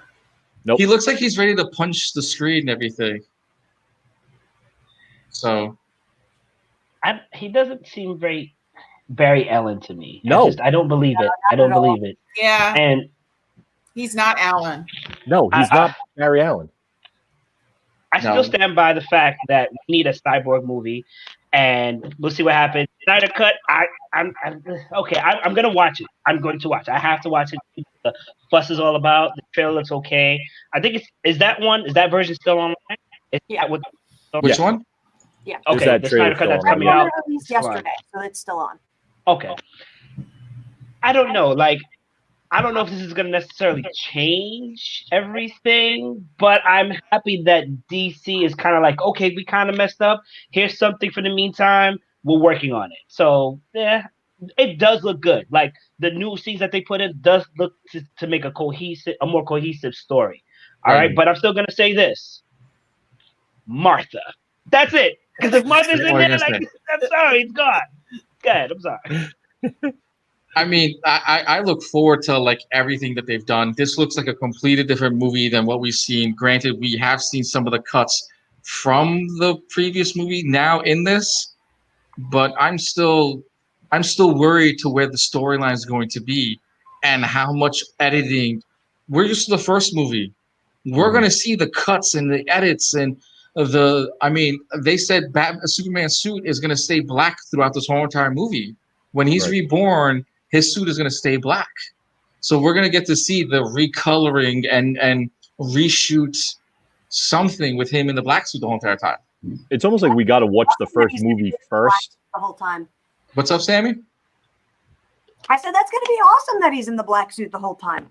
Right. Will he have the mustache still? No, not because Richard, he's probably clean shaven. Oh my God, that mustache! That is cut out. That was a thing of nightmares in the opening scene of that. Yes, I saw it myself. Yeah. I remember watching it in the movie. I'm like, what is wrong with his upper lip, man? This is like really bad CGI. I was like, does he have something there? Did he got a little something? They got to get rid of it. A little kryptonite poisoning there. What's up with that? Right. Now that I've seen this trailer, I'm actually pretty excited about it, and I know a lot of people are leery because of what the original Justice League was, but that was his guide of what not to do. And then we've had years of fans complaining, butchering about it, what we don't want and what we hated and what we wanted to happen. That he can now come back and go, okay, my plan was A, B, C, and D, but they screwed that up. So let me go back, and instead of A, B, and C, we're going to do, D, E, F, and that's going to bring us a great flick. I think the one problem was that when he came back and he had the mustache, a lot of people went and said, why don't you go reshoot the rising scene and put him in a beard real quick, and at least he rose with the long hair and a beard, and we would have been okay with it, and that until the end of the movie, or whatever thing you want to shoot, saying, he quickly shaved or some sort of joke where we know it was a reshoot. Yeah, and I agree with Tommaso. Darkseid looked epic. Yes. I was just about to say that. It looked great. So I cool. like Darkseid. I like the look of him. I want to see him a little bit more beefed up from what he's in the comics. He is a little bit larger, but not bad. And remember, he's a young Darkseid. He's not like the older Darkseid. So we get like, depends on how long age-wise, however long he's lived, we're getting the young, like teen version in a way. Like he's in like 200 to 300 years old at the time when he might. That's so we get the teen Darkseid, in a way. But I like the look of it and his hat and stuff like that. In the version, I think it looked pretty cool, and we got a lot better of that screenshot that looked like it was like 6 miles away, and it was like, was that Darkseid in that image? Did we see that? And the funny thing is his design also changed, even from that scene to what we see in this trailer. Like his skin color is different, the texture is different. He doesn't look like, Kratos Gladiator. You know, he looks like what we want. And I love that they're finally listening to the fans' input and finally giving us what we want and not listening to a boardroom full of old white guys. Yep. I agree. I'm willing to give them a chance. Let's go. I'm excited. It can't be any worse. We can only go up. This is true. So if the Snyder cut doesn't do well, does everyone start clamoring for the Joss Whedon cut or something? Right, we get something in that matter. It comes with an NDA. I'm gonna put on my hat. I'm gonna put my hat headphones real quick. I'm gonna put my hat headphones and be like, guys, first of all, it's Darkseid. Yeah. Second of all, it's okay. He looks okay, and I only say okay because it's CGI. I want a human model, like kind of like some of the cons have done Apocalypse. Like they really went out and done Apocalypse. Show me that Darkseid. J-Bo, thank you very much for telling me it's all over YouTube. I'm gonna watch it definitely for sure. But come on, give me a Darkseid that's like menacing. Give me a Darkseid like I can be like, oh, it's not just computer, it's a person. Even though technically he's a entity, he's a god, he's a form of evil, all this other stuff. Like I want it, but once again. You want Mike, do you want a good storyline or do you want a Darkseid that looks the way you want it? Yeah. I want both. I'm greedy. Okay? I want both. I'm greedy. But you're right. I'll take the good storyline. You're 100% right. I will I can get over a little bad CGI. If the storyline's good, we'll overlook the CGI a little bit. I mean, we overlooked his beard. I mean, we tried to. We overlooked that mustache with the weird line that they couldn't draw his lip at all, and he went from having full lips to having thin bird lips. And he's got the world's easiest mouth to do because his lips are so full. Right. It's the typical Cupid's bow. It's not like magic. It wasn't hard to fix, and how they managed to mess it up. Warner Bros. They must have gotten a grad school kid with first year college. Kid was probably went to Art Institute. All right, let's get into some more fun. Actually, this time, since apparently a lot of people couldn't hear the audio, so we'll just play the video that's on YouTube right now. We're going to play Wonder Woman, the 84 trailer that everyone got to see. So here it is, kids. So, before we even start, I'm not happy with this trailer. Why? It doesn't. What? You bugging. I'm kind of with them a little bit, truthfully. This trailer it's just a rehash of the original trailer, and at the end we get to see Kristen Wiig. Thank you. They finally threw her in there as Cheetah, and not for nothing, I'm not overly thrilled with the look of her right now in that look. Here's what I'll say about Cheetah. I predict it'll be a slow burn for her transformation, right? That's fine. We haven't got the Cheetah yet. Just watch the trailer and enjoy it one more time. But we have no sound. Yet again? This is off the YouTube now. There's no sound. All right, then we'll talk through it again like we normally do. I tried. No, it's fine. Thank you. I love it. It's movies with Hash and friends. Well, now we know if we try to replay YouTube videos, it doesn't work. But whatever. You got to do play videos with sound. I did have video with sound. It didn't work very well. But remember, it's not my usual setup. It's off the laptop. Oh yeah, so no biggie. So I didn't mind the setup of Cheetah, right? You can tell, she seems relatable. She seems like she's having a transformation. She's strong. This scene right here, come on. All right. Honestly, this whole setup with Kristen Wiig is the the BS female trope turning into a badass. Yes. She's the typical mousy nerd character. Yep. And then she needs to, she doesn't want to be walked on anymore. So she becomes this she figures out this way to get power and be awesome. Right. And then be sexy cat girl. But can we talk about how the Mandalorian makes it into this? Come on. The Mandalorian is the president. But like, I don't think Kristen Wiig is going to have the right person for Cheetah. Not at all. That is exactly that's my point. Not at all. If there's anything wrong with this, that she's not the right person for that character. Like she's a comedic actress. And when they said she was going to be Cheetah, I'm like, what? Her? Yeah. Like, because she's always playing like the weird, quirky, funny character. Mm-hmm. And I like Kristen Wiig about 50% of the time. She's either hilarious 50% of the time. Or I want to beat my head into the wall until my ears stop working. You know, because she's either awesome or super annoying. And then they pull this Batman Returns Catwoman transformation, where she was the mousy secretary, and then something crazy happens, and now she's this awesome femme fatale. But wasn't there another movie like that as well too? What, every Spider-Man movie? Yeah. Sam, who would you think would be a better Cheetah? A better Cheetah? Mm-hmm. Who do you think they should have picked? Charlize Theron would have knocked it out of the park. Yeah. She would have acted circles around Gal. And she's equally of that presence, because Kristen doesn't have any sort of acting gravitas. When she stands there and looks menacing, she's just standing there, you know. So you need an actress like that, you know, that can stand there and strike that fierce pose. Not to mention that Charlize has a metric ton of combat experience. Yeah. I just watched The Old Guard. Yep. Yes. Amazing.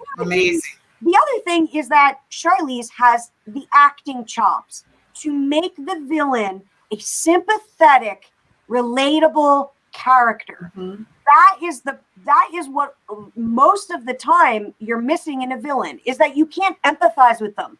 They're not a justified sympathetic character. Right. You know? They're this silly trope of like, I'm the mousy girl and everybody bullied me. And now I made this thing to be better than everybody else, and I'm going to make you pay for being a bully to me. Right. You know, like her character's two-dimensional, where it's not like, 3 or 4 dimensional. It's barely one-dimensional. Yeah. You know, in that trailer, I was going to say, and you see in the trailer where she's sitting there and she comes out, she looks like a frumpy, mousy style character. You almost feel like, why is she on the set and she's supposed to go against, Wonder Woman? Like, this is supposed to go toe to toe. This is one of her greatest villains. Well, I think Kristen Wiig is probably the worst casting that they've done. I had high hopes, and then we see that was a cat. I'm sorry, I saw this movie. It was called Cats earlier this year, and it was really bad. This looked like some of that, and you can tell how bad it is. If anybody, like me and Hash, are toy collectors, if you've ever seen the Wonder Woman Cheetah, Wonder Woman Barbie doll, it is a thing of friggin' nightmares. It is I tell you, the ugliest thing that Mattel is now releasing, and it's Cheetah's figure, and it's worse than what the character looks like in the trailer, let alone the movie. Nightmares. And when we saw it, and J-Bo can attest to this too, because someone posted one picture, but the picture was so grainy, we had to find other ones. This is what Mattel was producing for the movie, and it's bad. Yeah. But also, into consideration, they're still running off Ghostbusters and Bridesmaids and all the other Kristen Wiig movies that she's done and has drawn a lot of attention for. But there's a reason why Kristen Wiig is here. Right. Everyone knows she did Bridesmaid. It was a sister. What was the other one with? She had a sister and they threw a house party and they still lived at home or something like that. I have no idea. The best movie I seen her in was voicing for Despicable Me. Bridesmaid was her best thing, and that was also because of Melissa McCarthy and everything like that in that movie. That movie was fantastic. That was it. But come on. She's not the right actress for this. at all. And I agree with Timmy. Anybody standing next to Gal Gadot is going to look bad. I'm sorry. That's why you need someone who can be equal on screen. I am looking forward to the hilarity of Chris Pine's character. Yes. Because what I have seen out of him, like just in that trailer, is hilarious. Like when he's in the plane and he's like, oh, and she goes, oh, I forgot to tell you radar. And he's like, does that mean they're going to be shooting at us? Like, that's hilarious. He's definitely going to be the comic relief in the film. Moving on, everything. Everyone saw the Black Adam trailer as well, too. Yes. Now, granted, should I even play the video? Because this reminds me of all of those. I don't think it's trash. I don't think it's trash. No, the trailer's trash. Not the movie, but go ahead. The trailer's not 100% trash because this reminds me of like the comic book adaptations that they were trying to like do comic book into serious movies. And like Sammy can attest with, this was their attempt without the whole live action stuff and without him fully in the suit. We still don't see The Rock in the Black Adam suit, in the costume. We don't see anyone in the suit, let alone so long for this man to be in a suit. We all know The Rock works like 16 hours in the gym. He has his own gym. Follow him wherever he goes. We see him all the time working. Yeah. Listen to me. Can we see Jerry Maguire? Can we see it? Because I'm sure that there's some of the fans out there have not seen it. I mean, do you show me the money? Why don't you? Let's see it. Let's play it. All right.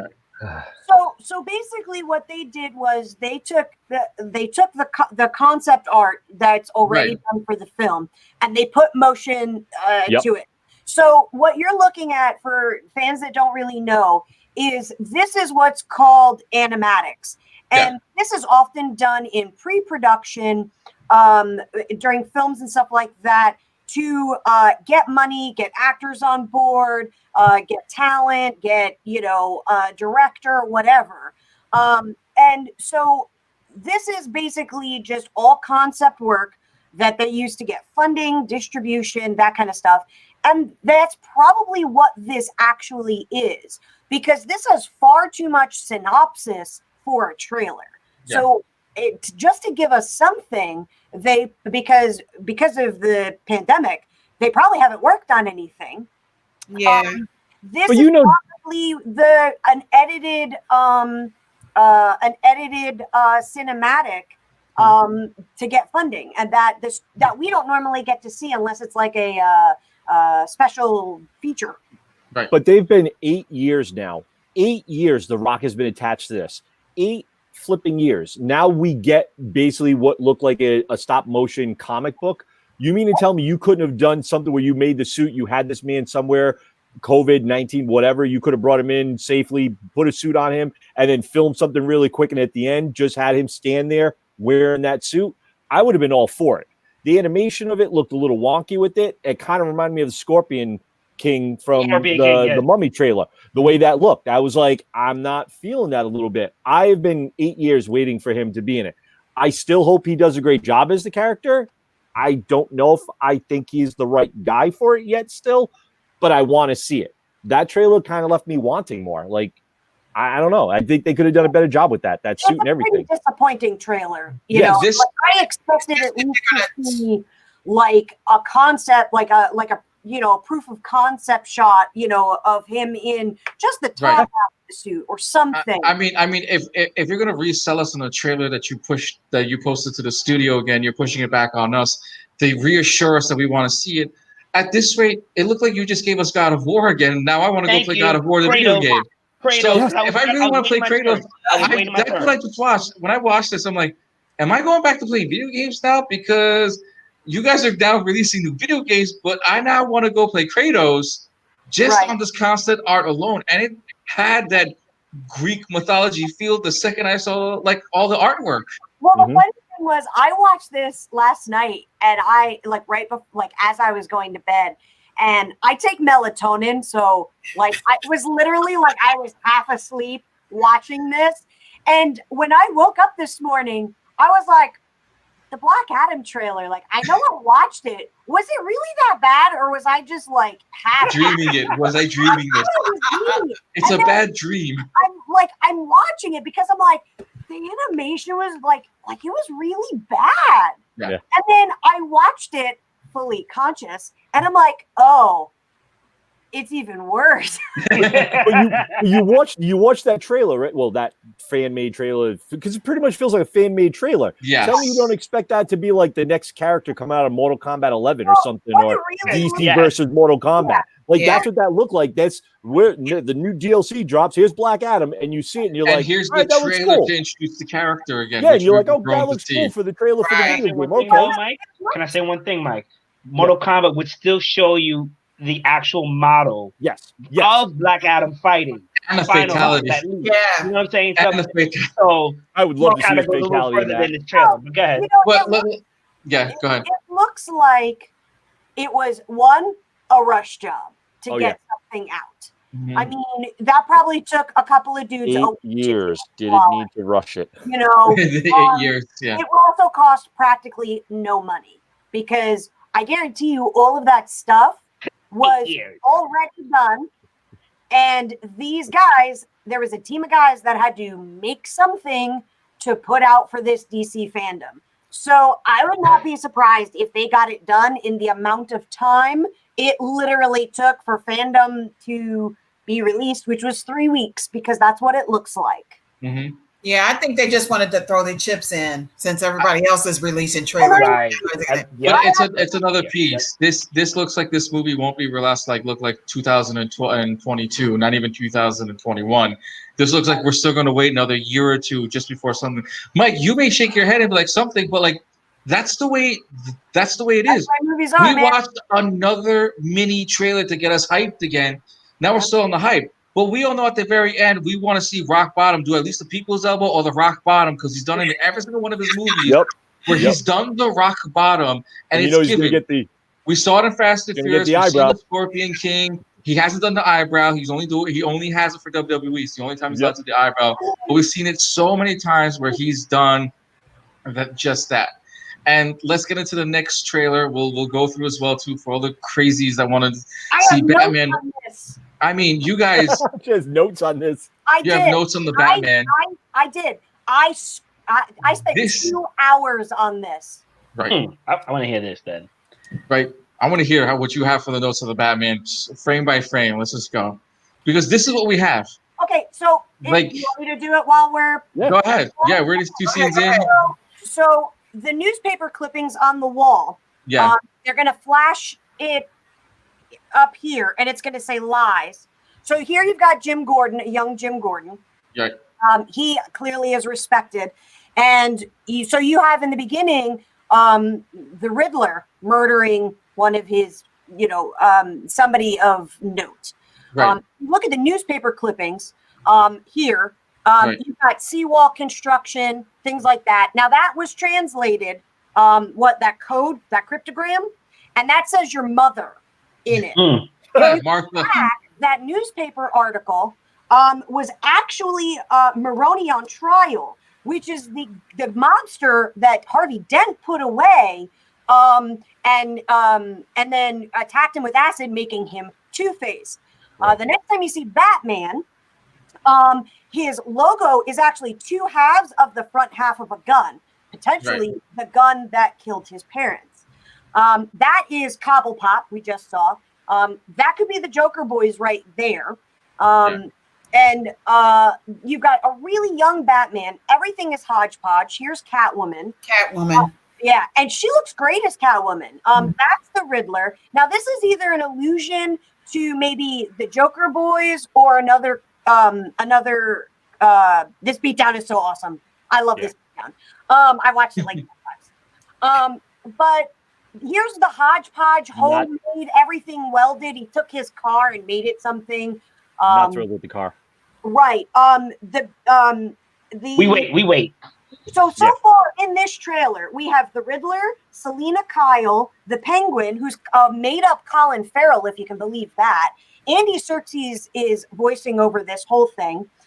We're underground here, so it's either like an underground train station or maybe under his manor. And then you've got, so right now, there's the allusion to Harvey Dent in there as well. So right now you have four of the main rogues galleries in there. Now the cool thing that I like about it is the feel of the film. Reeves is a huge Batman fan. If you watch the panel, he went on for like 40 minutes talking about how much of a Batman fan he was. And he's making this a detective film. This is a detective film first, which makes sense because Batman is a detective. Now, the thing I said about the waterfront, aside from the docks always being a big thing in Batman, he used Chinatown, the Jack Nicholson film, which is an amazing detective flick, as a huge inspiration for this film, which is it's stepping into the corruption of Gotham. And so all of the newspaper clippings is about the corruption of Gotham. So you can allude to the fact that the Riddler is killing corrupt politicians. You had Bannon, actual Bannon, like what's his face Bannon from Trump's office, playing a corrupt politician. He was the fat bearded guy in there. It's got a huge film noir sort of Seven feel to its cinematography and its pacing just from the trailer. And I really liked that he really did a statement with everybody, with Robert. You know, you expect him to beat the heck out of the guy. Right. And you expect him to go, I'm Batman, which everybody does. But instead he said, I'm vengeance, which symbolically means that he's not going to take you where you think you're going to go. Like that's purposeful because we all expect him to follow the I am Batman. But instead he was like, no, we're going that way. I like what Pattinson looks like in this. He doesn't have a stupid gravelly voice. He's playing a year 2 Batman. So literally Batman has been doing this for like a year and a half, 2 years. And the whole idea of him creating his mythos is something that's never been explored in the Batman cinematic universe. So it's basically like we're starting from scratch. And I kind of like that we have a depressed, sad Batman who's not just mopey. He looks sad. He looks depressed because he can't get away from his parents. So the Batcave either is like maybe a mausoleum, in which case his parents are literally and figuratively underground with him, or it's an old train depot or something like that that maybe they owned, and that's where he's doing his Batcave thing. But this trailer, I was not very keen on Batman with the stills or anything, but I saw this trailer and I listened to Matt Reeves during the DCfandome thing, and I like where he's going with this. I love his source material, where he's pulling from. He's pulling from some of the best books. I absolutely love that he's a nerd for Batman, and I love that he's following in what Batman is. Batman is not a superhero. He might be a vigilante, but the first things first is he is a detective. He's always been a detective. He started Detective Comics. So I'm really excited to see what happens. And that was my research. There you go. So Sammy seems that she's 100% in on the new Batman and with Robert Pattinson, while everyone else is still up in arms with what Catwoman looks like. It looks like she just cut up a ski mask and just cut these parts out, leaving just the nose alone. I mean, it is what it is. I mean, look, this is just the first run. Give it, as I said before to everyone else, let this breathe. Let it breathe. Yeah, but this was actually something that was a little better. A lot of people were like, oh, it's the glowy man from Twilight movies. He's playing Batman. Like, really? A vampire plays a bat. Like, that's what it was. Right. But then we finally saw this. Trailer looks good. I actually like the suit. I thought the suit looks a little gritty, a lot better. The overall pacing of the movie does look it. I thought the guy with the tape on him kind of reminded me of Hush in a way, but I know it's the Riddler, but it looked like Hush. The way he had all that, but it was like the way it looked duct tape and everything was done. Yeah, and I was like, was that Hush? But I'm like, so I'm thinking the main villain's supposed to be the Riddler, I'm assuming, with everybody else tagged in, which I'm fine with because we're getting away. He has other villains other than the Joker people. Like, let's see some of the others. the Riddler could be a really good villain for him, and it could be something really cool. We're not going to get the Jim Carrey version, which I'm okay with. So we're going to get a little darker, grittier. I don't like the Batmobile or whatever it is, the Pontiac, whatever it was.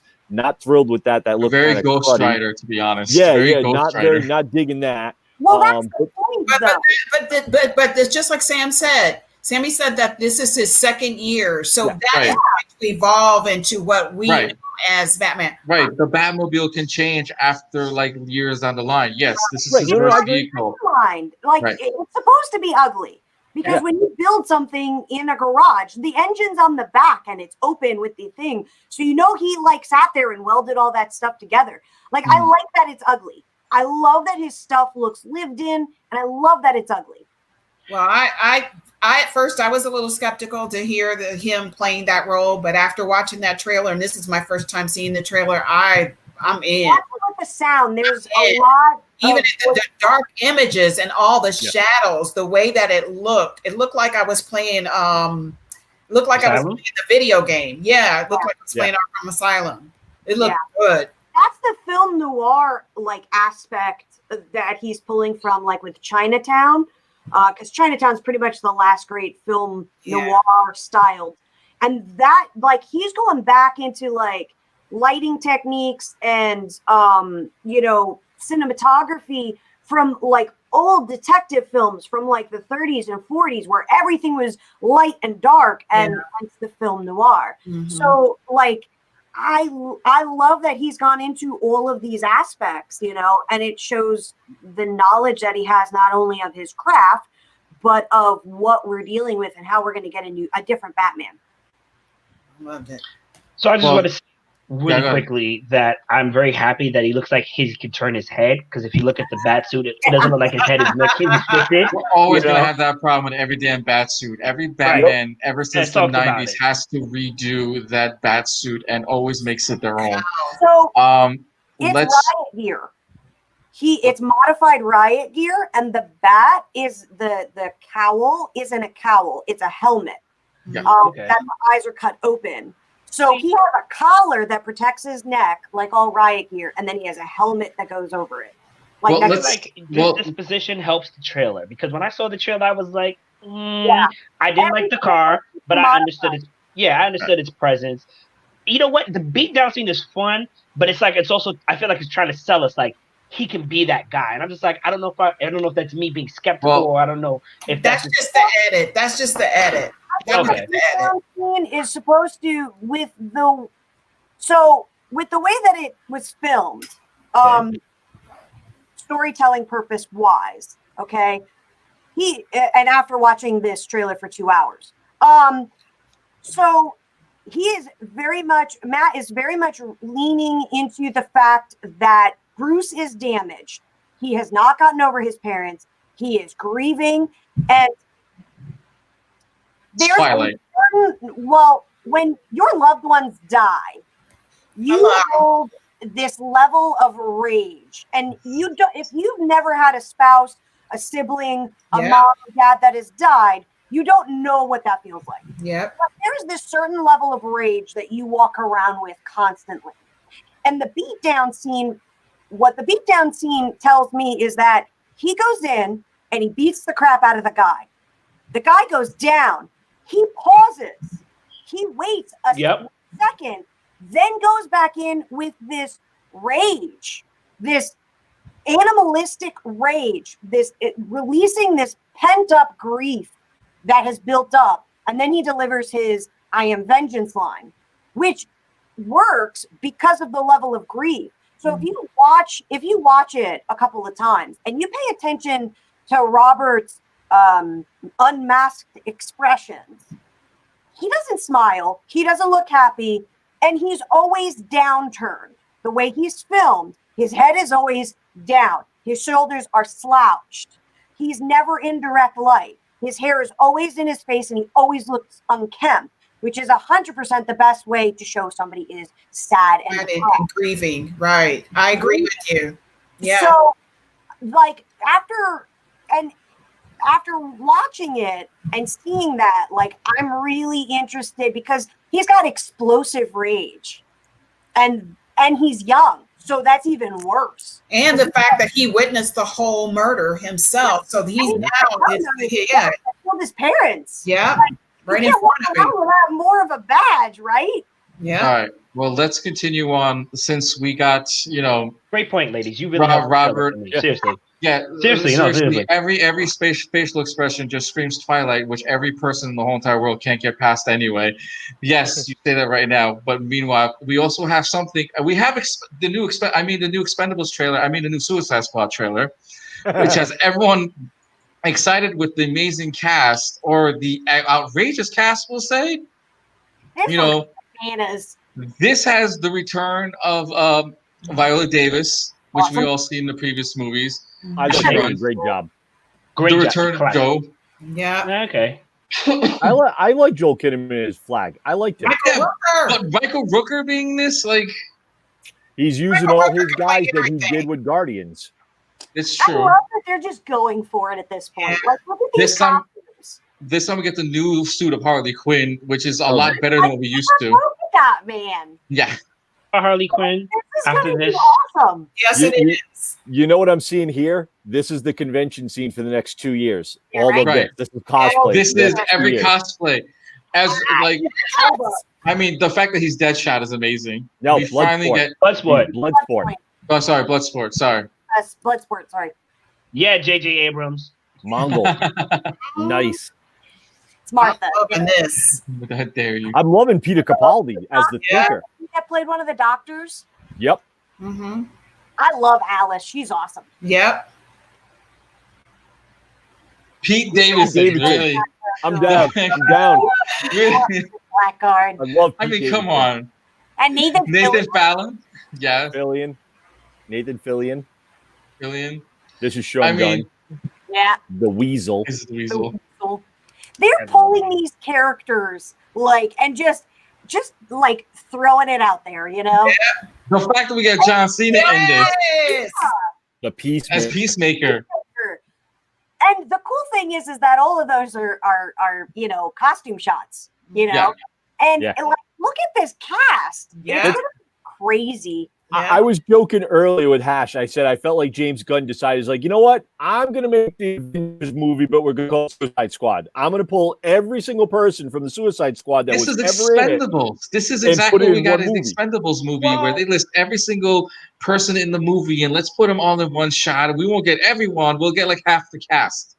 And then meanwhile, the strange part is we are going to get every single one. We are going to get John Cena, the Pete Wentz, the fact we have Michael Rooker, and James Gunn did something where he was talking about it, and they showed like behind the scenes, and they were showing the filming and all the people in their actual suits, and it looked absolutely bonkers on set.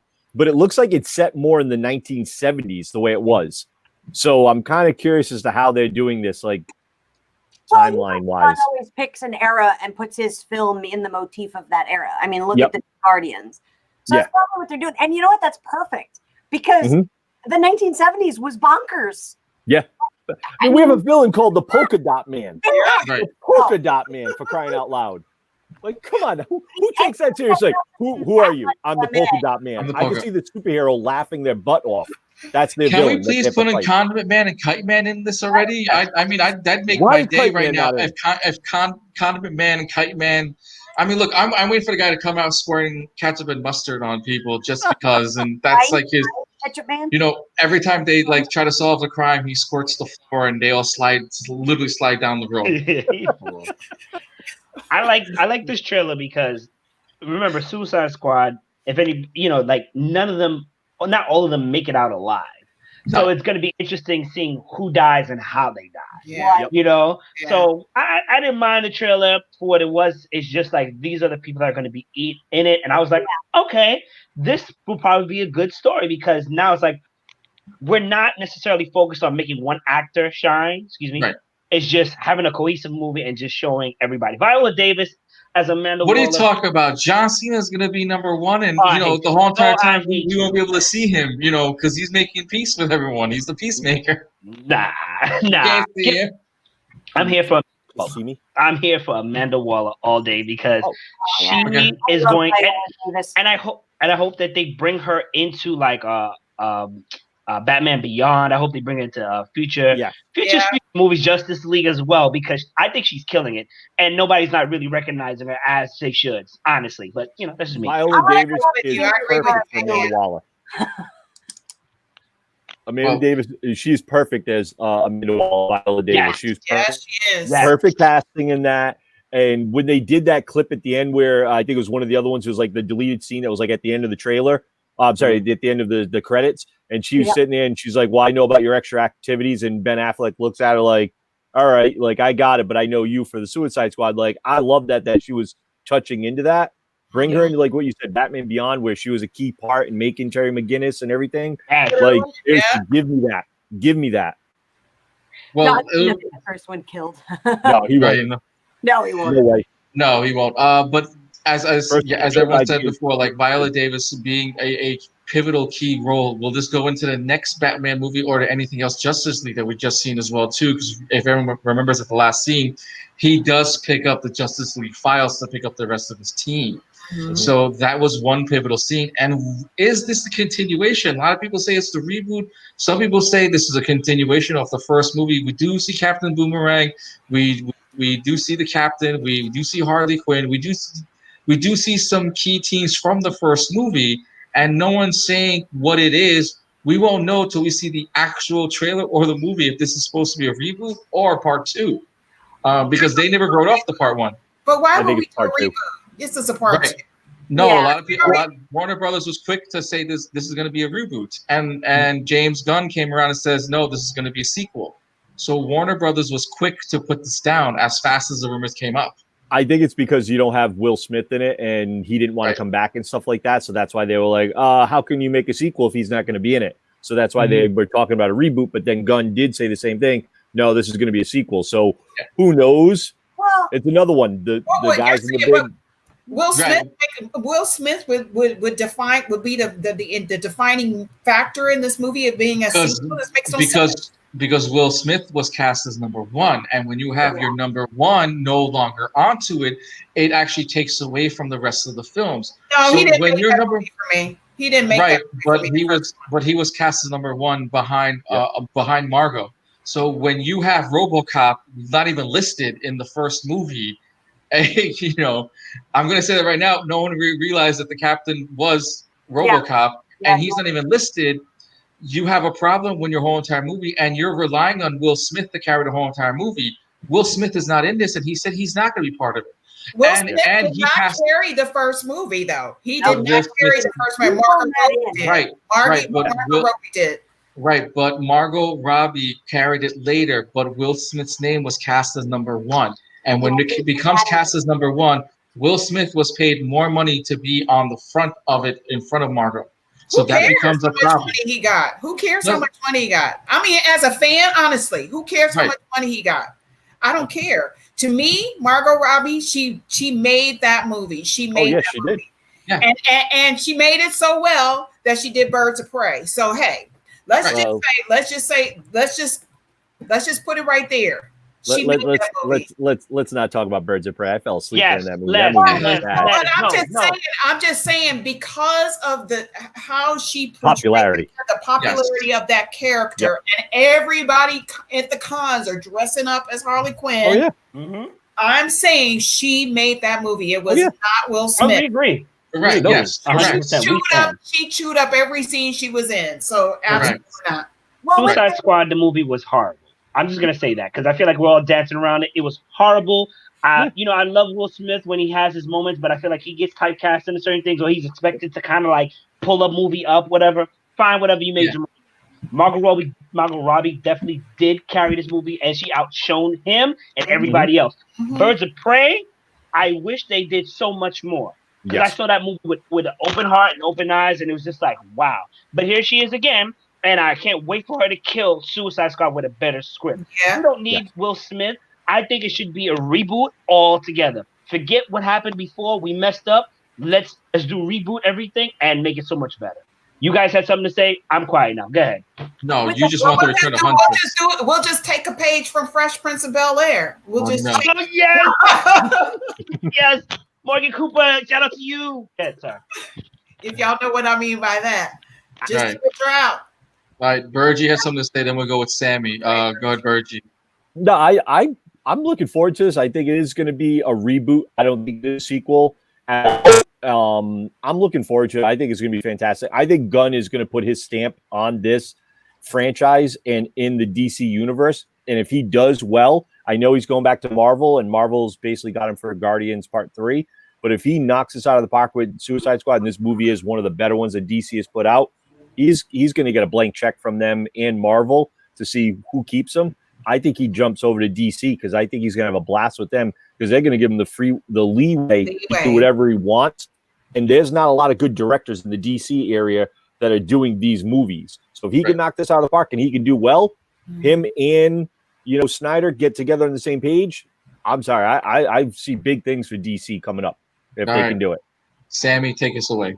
Well, with the formula of Suicide Squad and the way that they've set it up, it doesn't matter if it's a sequel or a reboot, because the way it's set up is that whatever criminal fits the bill for that job, they use. Right. So it doesn't matter if it's like the way that they have things written. It doesn't matter if it's a sequel. It doesn't matter if it's a reboot, because it's episodic with the way that they tell stories, even in the comic. So you're never going to have the same cast of characters constantly. And that's the beauty of Suicide Squad, because it's all the misfits and it's the crazy stuff that the normal titles won't have, like Polka Dot Man and the Weasel. You're not going to see Polka Dot Man in Justice League, right? And that's what I love about it. So who cares if it's a sequel? Who cares if it's a reboot? As long as it's a good movie, and I think Gunn is going to knock it out of the park, because it's that same misfit team formula that he did great with Guardians, and he could just be way more adult about it. He doesn't have the mouse looming over him with that PG-13 rating. All right. I just want to know who the Polka Dot Man, whose villain is he for the superhero? Because I feel really bad that that's their villain. That's fine. Anyway, let's end it pretty much because we're at the end anyway. Let's start with Leslie and we'll end with Michael. Leslie, where can we find you after here? Okay, you can find me, of course, on Gaming under the name of Sister Slayer on all platforms. Right now I'm playing Dead by Daylight. So look me up. And I'm with the Bit and Apple TV. So since we are not at the cons right now, go back and look at some of our old videos when we did interview some of our people at the cons, give them a little shout out and boost those ratings up. And also I am in the middle of doing a revival of a film, or actually a reunion of a film called Camp that I did in 2003, TBD. So just check it out. That's it. Mayhem. When I'm not here, I'm in my house in the Batcave, wondering vengeance. You can find me at Martha.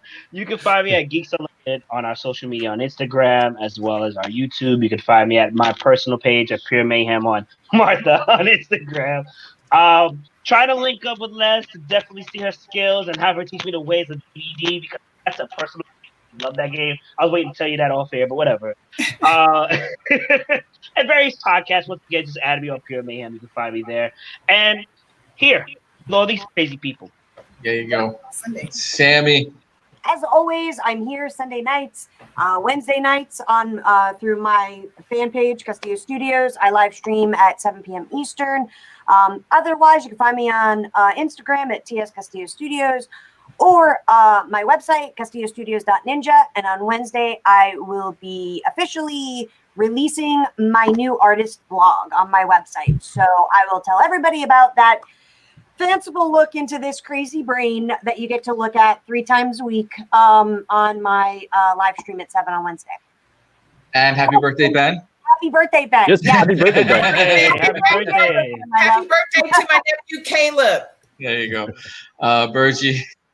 You can catch me here Sunday night with my esteemed panel with everyone here, and I absolutely love hanging out with all you guys on Sunday nights. We have a blast. So you catch me here. You can catch me on Instagram, MJBergy23 on Instagram, BYOG group for Be Your Own Geeks, and you catch us Tuesday night with Hash doing This Week in Toy Culture. So we do a little bit more about toys and collectibles.